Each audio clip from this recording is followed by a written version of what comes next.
जनकपुर धामका चर्चित कलाकार अविनाश झा कलकतिया बालिकी पत्नी अंशा सदा आफ्नै घरमा मृत अवस्थामा फेला परेकी छन्। अभिनेत्री समेत रहेकी अंशाको मृत्युको घटनाले सनसनी फैलिएको छ।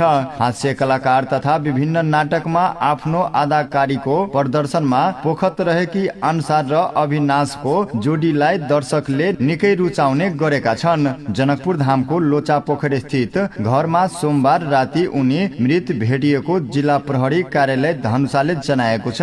अविनाश झा र अंशा सदा केही महिना अघि मात्रै अन्तर्जातीय विवाह गरेकी थिइन्। अंशा सदा मृत फेला परेपछि घटनाले स्थानीय क्षेत्रमा सनसनी फैलिएको छ। प्रहरी टोली घटनास्थलमा खटिएको छ भने आवश्यक कानुनी प्रक्रिया अगाडि बढाएको प्रहरीले जनाएको छ।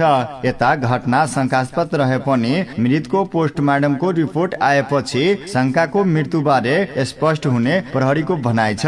हालसम्म घटनालाई आत्महत्याको आशंका गरिएको छ। घटनापछि कलाकार अविनाश झा गहिरो मानसिक तनावमा छन् भने उनी केही बोल्न सक्ने अवस्थामा नरहेको प्रहरीले जनाएको छ।